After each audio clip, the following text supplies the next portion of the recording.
88 പരിത്യക്തന്റെ വിലാപം. കർത്താവേ, പകൽ മുഴുവൻ ഞാൻ സഹായത്തിന് അപേക്ഷിക്കുന്നു, രാത്രിയിൽ അങ്ങയുടെ സന്നിധിയിൽ നിലവിളിക്കുന്നു.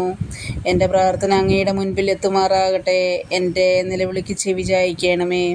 എൻ്റെ ആത്മാവ് ദുഃഖപൂർണ്ണമാണ്, എൻ്റെ ജീവൻ പാതാളത്തിൻ്റെ വക്കിലെത്തിയിരിക്കുന്നു. പാതാളത്തിൽ പതിക്കാൻ പോകുന്നവരുടെ കൂട്ടത്തിൽ ഞാൻ എണ്ണപ്പെട്ടിരിക്കുന്നു. എൻ്റെ ശക്തി ചോർന്നുപോയി.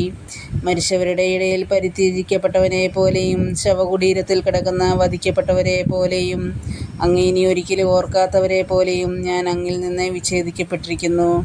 അങ്ങ് എന്നെ പാതാളത്തിൻ്റെ അടിത്തട്ടിൽ അന്ധകാരപൂർണവും അഗാധവുമായ തലത്തിൽ ഉപേക്ഷിച്ചിരിക്കുന്നു.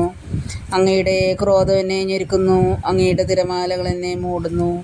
കൂട്ടുകാർ എന്നെ വിട്ടകലാൻ അങ്ങയിടയാക്കി, അവർക്ക് എന്നെ വസ്തുവാക്കി. രക്ഷപ്പെടാനാവാത്ത വിധം അങ്ങെന്നെ തടവിലാക്കി. ദുഃഖം കൊണ്ട് എൻ്റെ കണ്ണ് മങ്ങിപ്പോകുന്നു. കർത്താവേ, എന്നും ഞാൻ അങ്ങയെ വിളിച്ചപേക്ഷിക്കുന്നു. ഞാൻ അങ്ങയുടെ സന്നിധിയിലേക്ക് കൈകൾ ഉയർത്തുന്നു.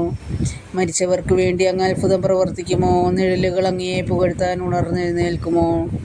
ശവകുടീരത്തിൽ അങ്ങയുടെ സ്നേഹവും വിനാശത്തിൽ അങ്ങയുടെ വിശ്വസ്തതയും പ്രഘോഷിക്കുമോ? അന്ധകാരത്തിൽ അങ്ങയുടെ അത്ഭുതങ്ങളും വിസ്മൃതിയുടെ ദേശത്ത് അങ്ങയുടെ രക്ഷാകര സഹായവും അറിയപ്പെടുമോ? കർത്താവേ, ഞാൻ അങ്ങയോട് നിലവിളിച്ചപേക്ഷിക്കുന്നു. പ്രഭാതത്തിൽ എൻ്റെ പ്രാർത്ഥന അങ്ങയുടെ സന്നിധിയിലെത്തുന്നു. കർത്താവേ, അങ്ങെന്നെ തള്ളിക്കളയുന്നത് എന്തുകൊണ്ട്? എന്നിൽ നിന്ന് മുഖം മറയ്ക്കുന്നത് എന്തുകൊണ്ട്?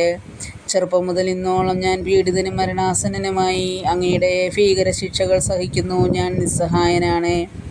അങ്ങയുടെ ക്രോധം എൻ്റെ നേരെ കവിഞ്ഞൊഴുകി. അങ്ങയുടെ ഭീകരാക്രമങ്ങൾ എന്നെ നശിപ്പിക്കുന്നു. പെരുവെള്ളം പോലെ അത് നിരന്തരം എന്നെ വലയം ചെയ്യുന്നു. അവ ഒരുമിച്ച് എന്നെ പൊതിയുന്നു. സ്നേഹിതരെയും അയൽക്കാരെയും അങ്ങനിൽ നിന്ന് അകറ്റിയിരിക്കുന്നു. അന്ധകാരം മാത്രമാണ് എൻ്റെ സഹചരൻ.